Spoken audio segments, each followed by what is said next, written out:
Linda, I'm so glad to see you again. And to And you, Paula. Lovely to see you after so long. we were just saying that we were so excited to have this conversation together.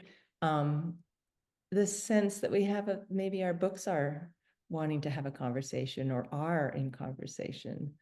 And this idea of our books being in conversation is new to me. So Me I'm too. with a little excitement and awe. Wow, could that be possible? And thinking about our time when we weren't in communication about our books, but at some level, perhaps, there was something in the field that we share uh, Wow. that we were exploring in our own different ways. So yeah, a little excited, and I don't know what will come out, but Mm-hmm. yeah. I think that's very much just sort of a um, almost like I take for granted that, oh, I have no idea. I have no idea what we might talk about. Yeah. And that feels, in some ways, it always feels a little edgy, a little scary, and it always also feels familiar from our practice, that sense of just being present in relationship to the sense of not knowing what will unfold. Um, I think you said earlier that there were maybe some questions that came up for you or Mm-hmm. themes, or Yeah, little yeah. points of interest that came up for you when you were reading my book. Mm-hmm. Um, do you want to start there, perhaps? Sure, yeah. I had no idea what your book would be, but your publisher reached out and asked if I would do an endorsement, and sent me a copy, and I just was like really blown away by what you have brought together, in this book, Embodied Spirit, Conscious Earth. It's really, Linda, it's quite an extraordinary piece of work, I feel. With Embodied Spirit, Conscious Earth, Linda Hartley has made a profound contribution to our understanding and embodiment of human development.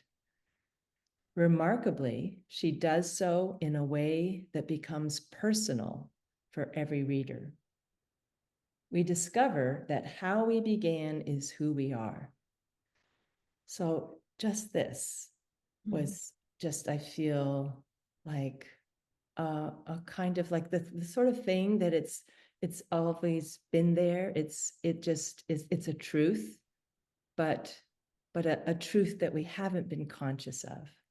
Mm. And I feel like reading your book, I'm just continually, it's a continual revealing of something that I then recognize, like, oh my gosh, that of course, who we are is how we began. Here we've been studying movement, gesture, emerging movement all this time. I have such a strong sense of, in our work with the discipline, what it means to come into relationship with like a sense of the potential, my own potential, the unfolding nature of who I am, of who I might become. So this is so familiar to me.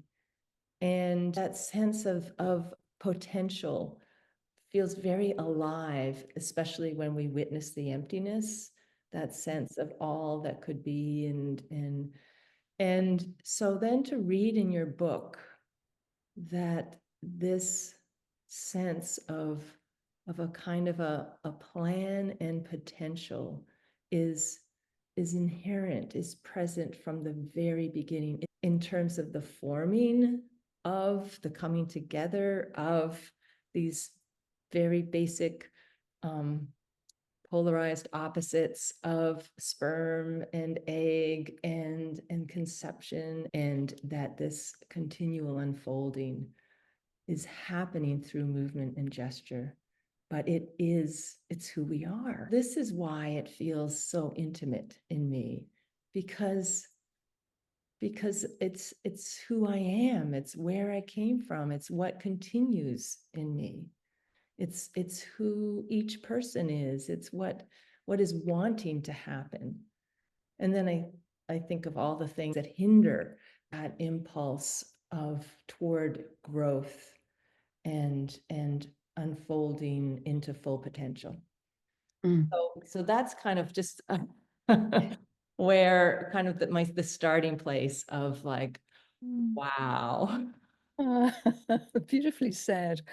Oh, and plan and potential. And of course, as you were saying there, not all of that potential will unfold, Mm-hmm.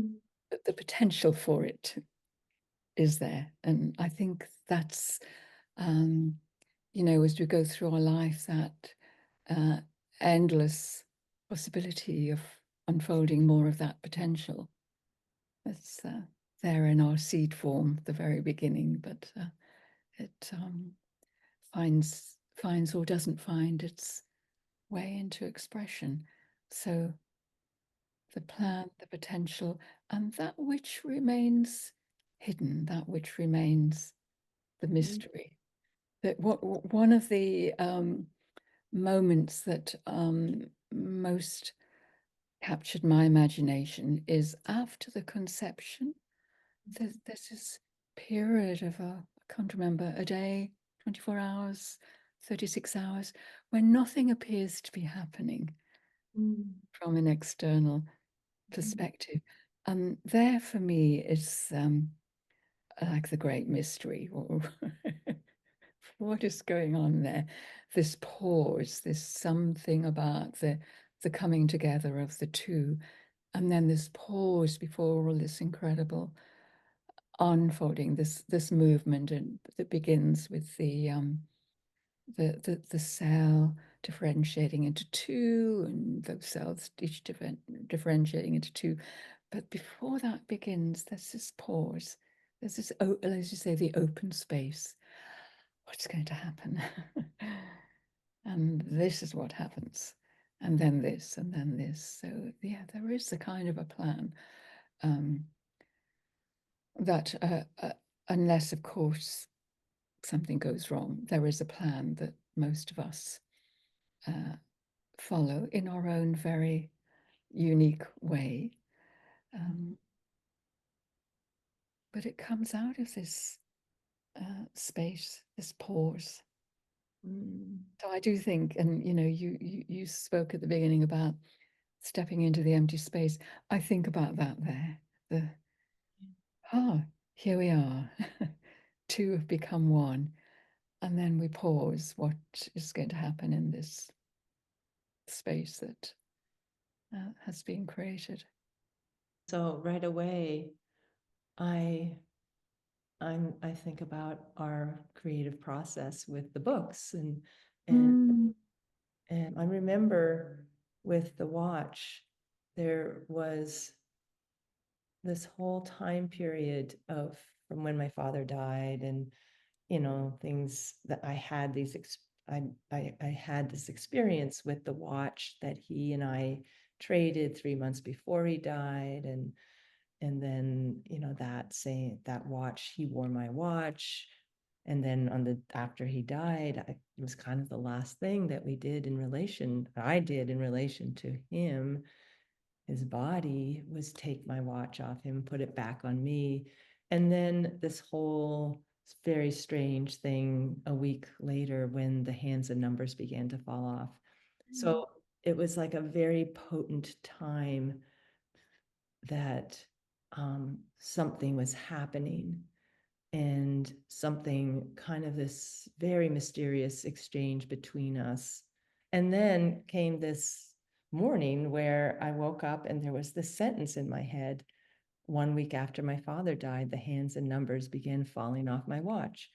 And every morning, it just like I feel like it was weeks that it was like always there every morning when I woke up. And it was like I I just it would I remember thinking, this is not leaving me alone, and I think I have to just write it down. and that writing down of it became the beginning of realizing, okay, there's something here I need to write. There's so many questions I have. I'm the only way I'm gonna get anywhere with this is to just start to write. And then so I read in your book at the beginning of part 2, you write, I have endlessly questioned the title of part 2, Embodying Spirit. Is it too grand an idea? Too difficult? Too hard to prove? Something maybe to be experienced beyond the world of words? And the answer kept coming, yes, to all of these questions. Yet the phrase would not leave me alone. I was so struck by this. And of course, there's all the content of, like, I would love to talk to you more about just what you learn in relation to the question of embodying spirit and matter. But I'm also interested in this process, this mysterious dialogue of a voice that would not leave you alone, a voice of this first sentence that would not leave me alone.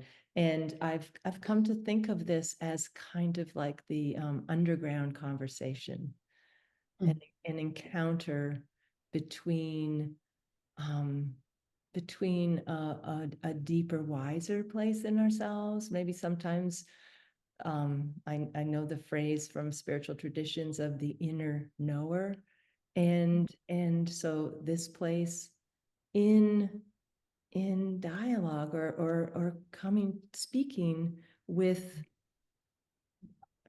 us, the one who with all of our human doubts and questions and not knowings and projections and judgments about our own experience and what's true and what's not true, that even with all of that, we're willing to show up for that encounter, that conversation, that so yeah, I'm curious about Yeah. something Well, that you're aware of from your own writing process. I had the idea of this book from an article, a chapter that I'd been invited to write, and just the idea of embodiment of spirit from embryology to embodied relational spiritual practice. That phrase came to me. It was more like a kind of summing up of where my own work had taken me. I want to include the work of the artist who painted the cover of my book, but she had started painting. I didn't know, but she started working on this painting around about the same time as I'd started working on the book. And we were having a very intense email conversation. She lives across the country and had been very unwell, so we weren't traveling, but very intense email conversation throughout the whole period. And I had just sent her some photographs of the spring trees in my garden, and she said, "Oh, I've just finished this painting." And I was just literally finishing the book. So we were in parallel, working. She was working on a painting, I was working on the book. So when you talk about this, how did you name it? Underground conversation, and that you and I were perhaps in a similar ferment. Um, that really excites me, that all of these underground conversations that we didn't know were going on, like the tree roots, which is one of the images she painted specially for me for the book, the connections of the tree roots under the earth. So I'm really interested now in this underground connection that the trees give us this beautiful, beautiful representation of it. I see it in the studio practice all the time, Right. between movers and witnesses, these conversations that are going on beneath what we can see and hear and feel in a kind of explicit way. Something else is going on. So, Yeah. yeah, so this is what I'm being drawn to as you talk about this. Yeah. So this brings to mind the phenomenon of synchrony and synchronicity, and which is something I've become very, I mean, it's always, I've been interested in a long time, just because exactly as you say, once you have a group of people in a movement circle in authentic movement work, you just start to see as if something's being choreographed, and of course the movers have their eyes closed, so it's not something that they are consciously individually doing in terms of creating a whole picture, but nonetheless, as a witness, the incredible experience of seeing this, seeing something that that's that clearly is sourced in something beyond each particular um, mover's choices and what they're following inwardly or outwardly in relationship to other movers. So I'm really, yeah, so I too am really interested. It's almost like, oh, like here's the iceberg. And Mhm. and what you're describing, or how you make that connection from this idea of an underground conversation, that it's like all that we can't see underneath, and yet those moments that come as such a surprise, they seem to come out of nowhere. And yet here's what we're now talking about, some oh gosh, you use the word ferment, some sense of activity that's happening beneath the ground of what it is we think we're doing in our own little in our own little writing studio or space, or yeah.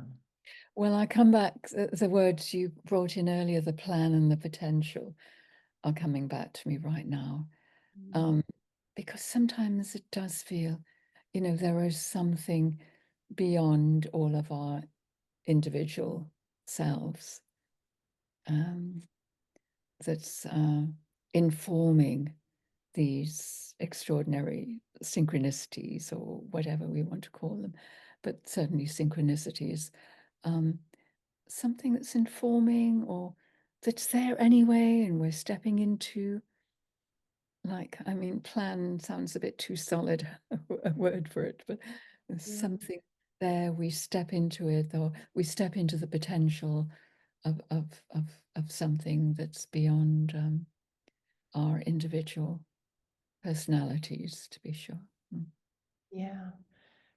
And I think of Janet Adler's phrase, inherent order, which, Mm. my, I, before I even really had quite an inkling of what does she mean by that, I actually still feel that way.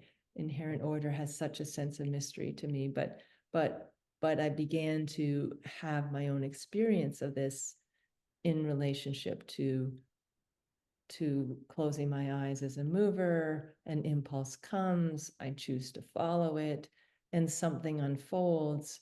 And by the time I've followed whatever it is, or whatever it is has moved through me, and now the bell is ringing and the movement is over, I feel, my experience is that there, as I look back on it, there is some kind of an order, like that what comes could not have come without what came before. And Mhm. and that this whole unfolding brings me to a place of, oh, okay, so this place is somehow in relationship to the beginning,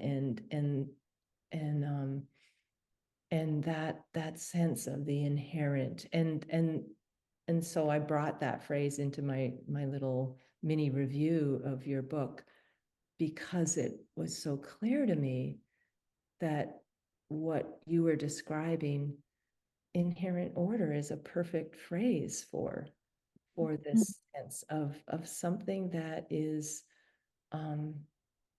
that has such a clear sense of meaningful purpose coming into form, coming, and from where it comes is of course the mystery, but we could at least say from the formless, from the unseen, from the invisible.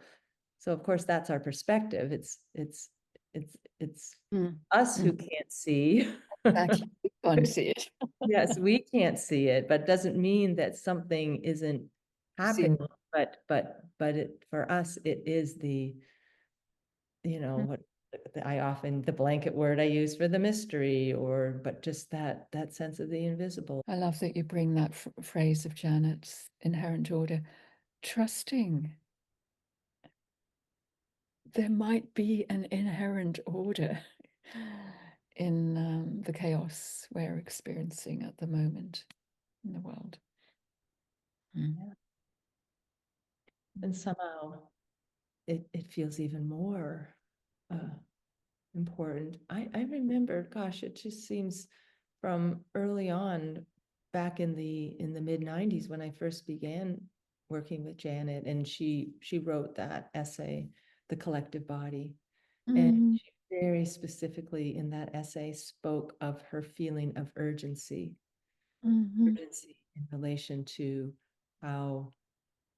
how individuals are, the need for individuals to develop in their own sense of autonomy, while at the same time being in relationship to the collective, to others, and the dangers of that not happening, how susceptible human beings would be to collective forces that would undermine their individual humanity. But both what she saw happening in the world and what she saw as the potential, this word again, this potential for the practice, the discipline, as she calls it, the discipline of authentic movement, to support exactly this, individuals finding their right relationship to the within groups, within a larger collective, in ways that they could then participate and collaborate with others, and potentially by that coming together, draw down or bring forth new ways of working, new ways of solving problems, new ways of creating in service to the needs of the planet, of Earth, of other human beings, of ourselves, of our families, of just all that there is, that is so clearly um, calling for a more conscious engagement and support. Yeah, more conscious support. And to mention that writing of Janet's, I'm sure it was in that piece that she described the movement ritual Exactly. in Italy, and I was a participant there, so I remember many of them. And because I remember very clearly, and she talks about the birth, but we weren't quite ready for it. Yeah. I have such a clear memory of that pool of movement in the collective, and it wasn't time. I feel now it is time. It is time. So I people are. do feel now it is time. Tell me more about how you experience this. I feel these last few years we've been really entering the birth canal. We've been Mm, restricted and squeezed and pressured and pushed, and it's been painful for very many people. It's been traumatic for very many people. It still is. And now there's a kind of a chaos. I hope I'm not, it's not just wishful thinking, but I think that there's an intensity in the world at the moment that it's like the breakthrough moment. And of course, there are many who are going through dreadful trauma. But I think as a collective body, we're moving through, we're pushing through now. And there's a lot of chaos. There's a lot of, it's like birth. It's like we're in the birth canal, pushing through. So that's one of the ways that I'm looking at what's happening at the moment in the world. And that consciousness you were talking about, we need to bring that to bear, I think, and not get totally overwhelmed by all the details of the crises that are mm, happening in the world.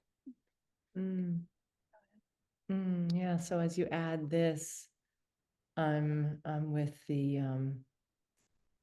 correspondence and the difference between an individual birth where one can, as many do, meet with obstacles Mm, of getting stuck, or cord tangling, or just the it's a fraught time. It's a very mm, intense time, mm, and and some don't make it, and yeah. and so then, as I then, like like sort of feel into this analogy you're making with our moment in time and a collective process of birth, it feels like the hindrances and the obstacles are so great, and so then I wonder, will we make it?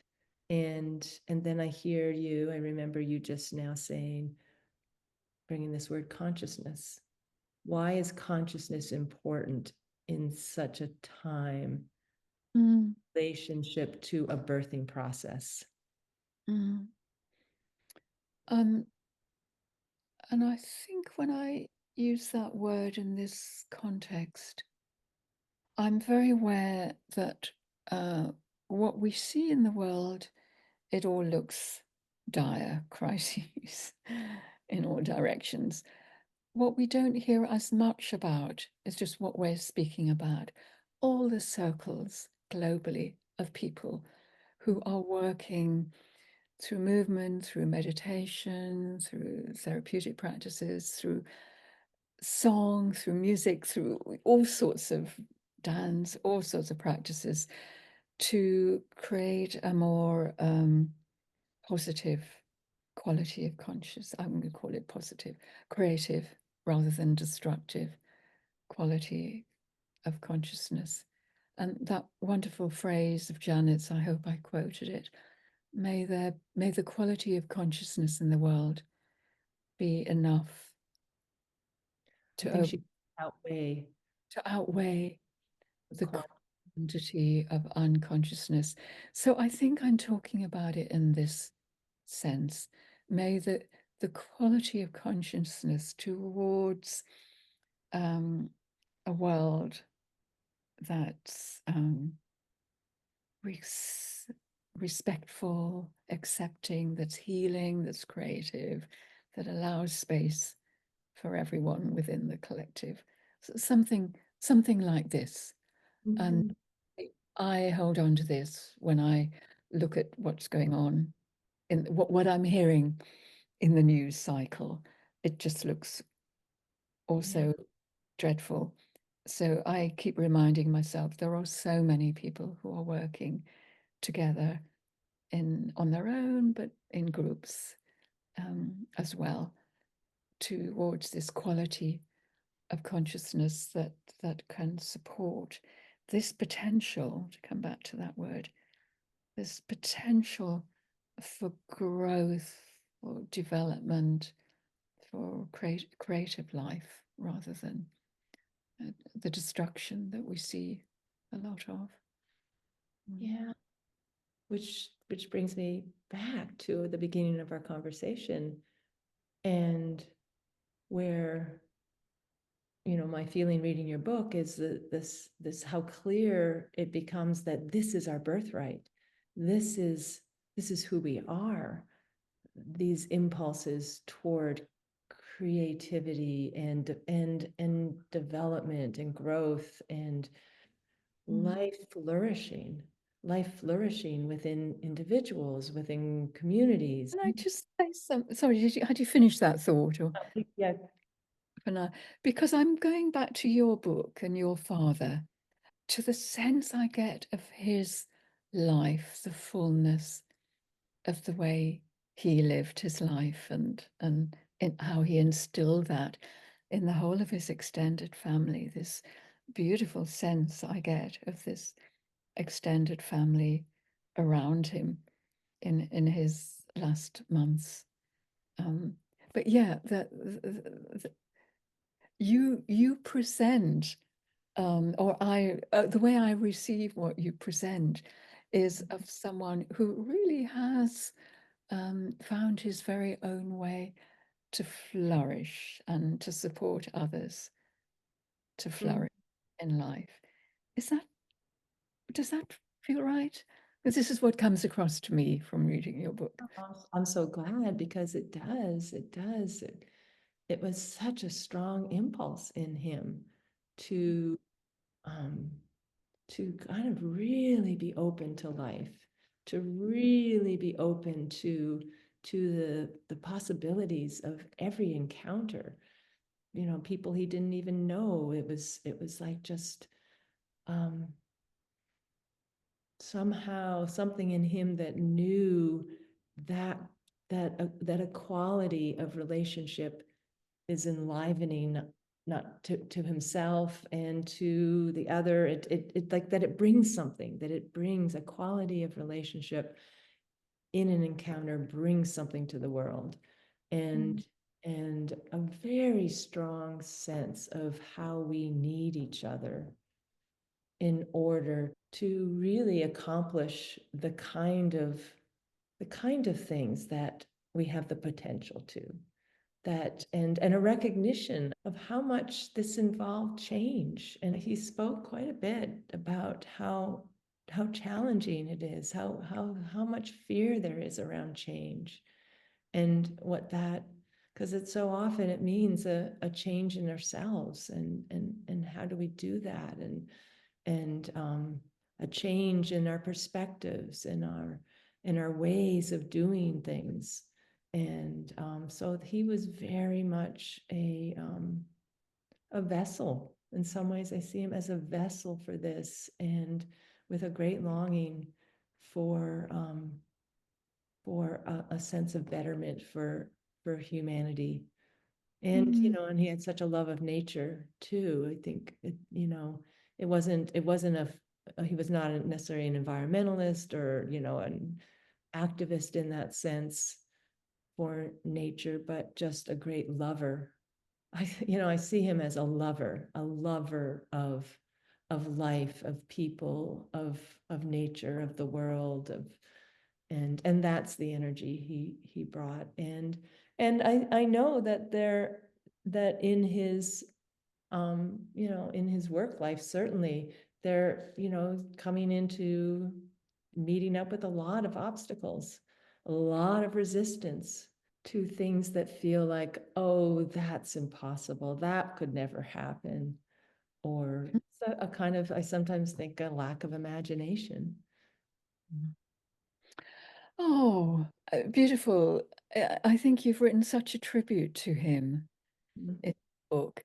And it seems to me like he's the kind of forerunner to what we've been speaking about, and Mm.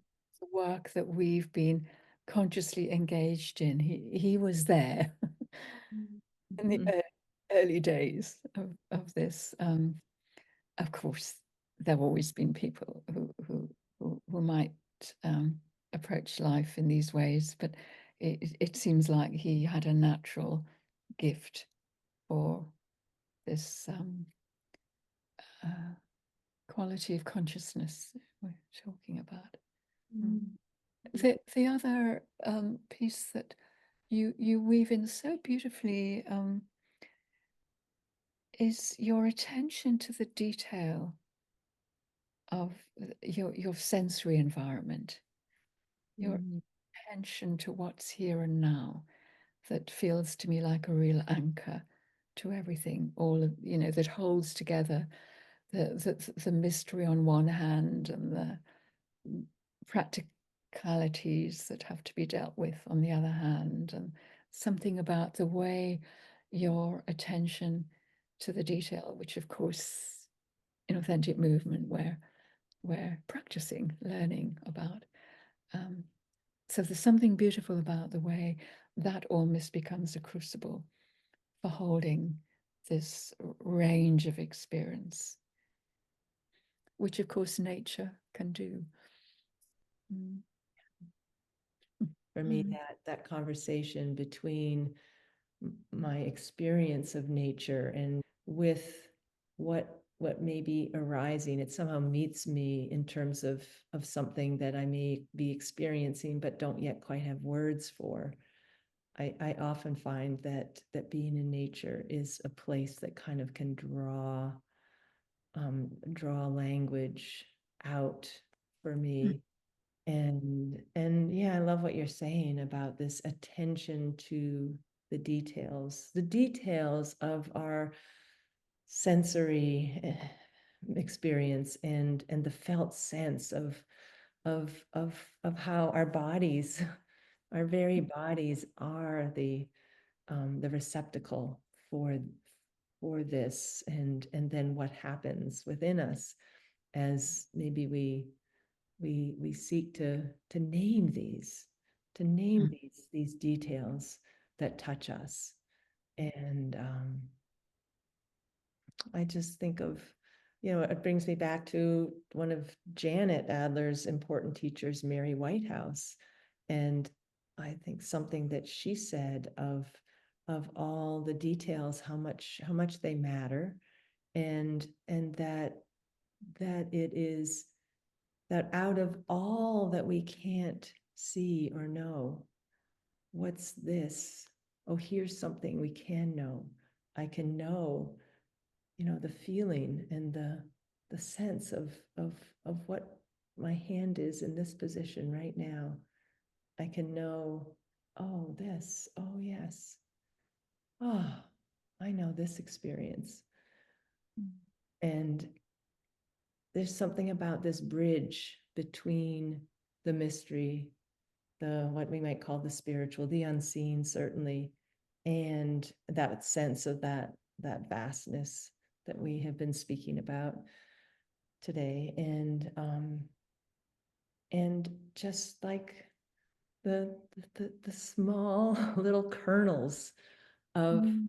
of something that we can actually experience, but that is like an opening. It is it opens us to a sense of this largeness.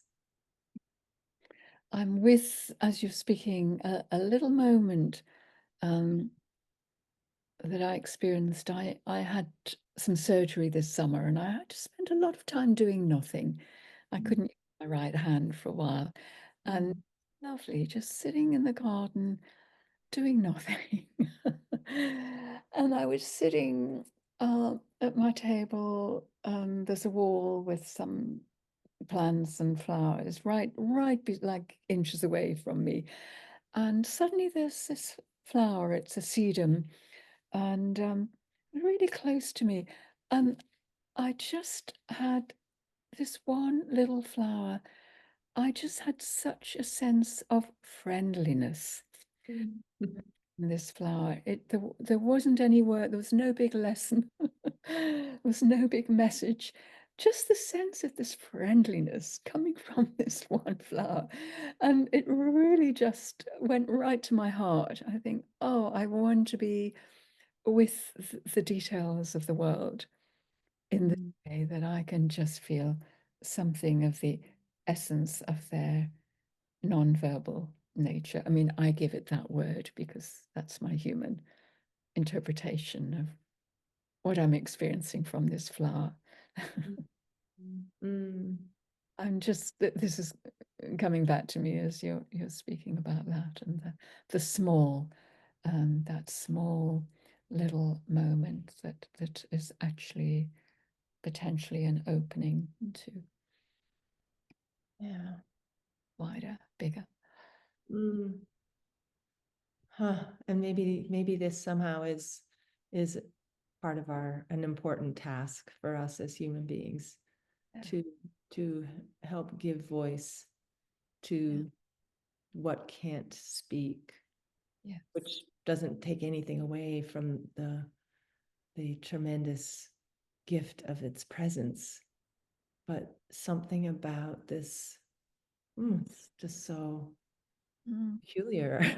mm, Our capacity for language, for articulating words and ideas um, and communicating and an offering. I somehow see, I just see this moment. I feel like I'm right there in the garden with you and this flower that your just your attention to it and the bringing forth of this quality of friendliness.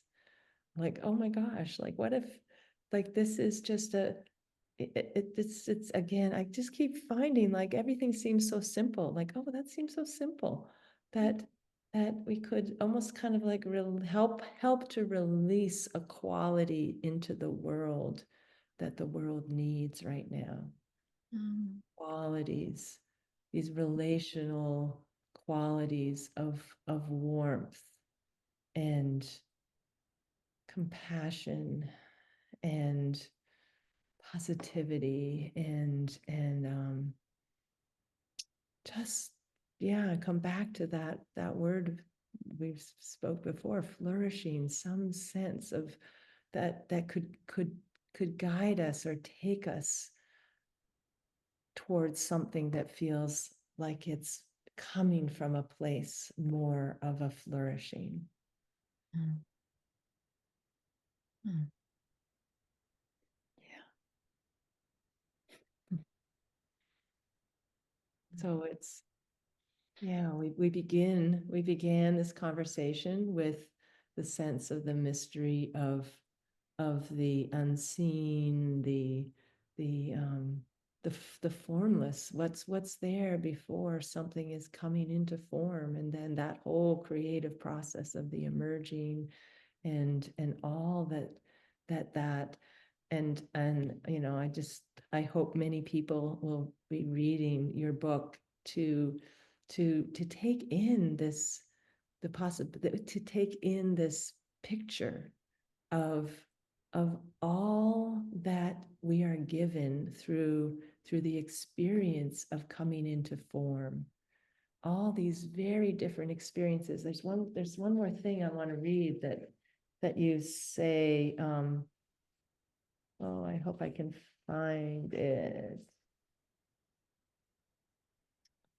Um, Nothing that we will become, create, or experience has not already been experienced and expressed in some embryonic form during the process of embryological development.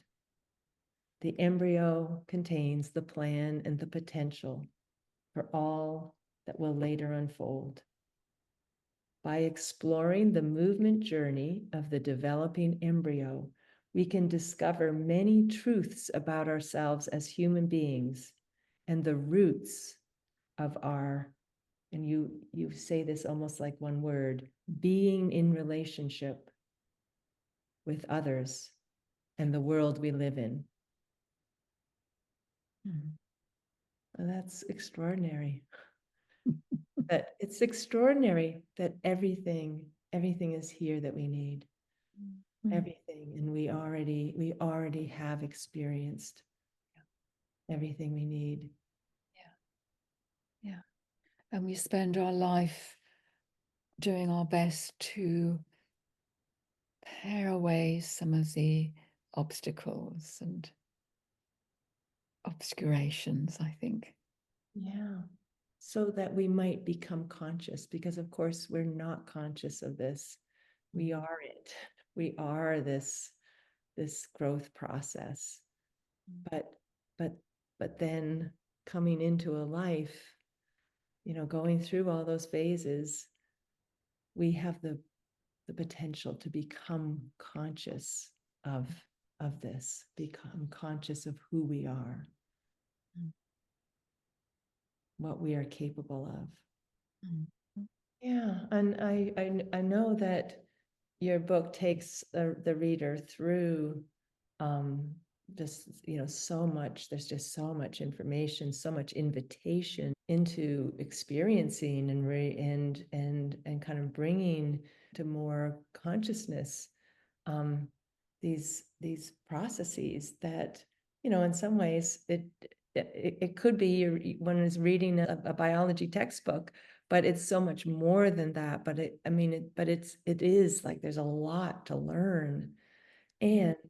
And where the arc of your writing also takes us to experiences in your life, your sister's illness and death, and so death is there at the end of your book. So I really see how your book holds the whole of what a life, at least in the physical realm, looks like from birth, from the pre-birth, from pre-birth until death.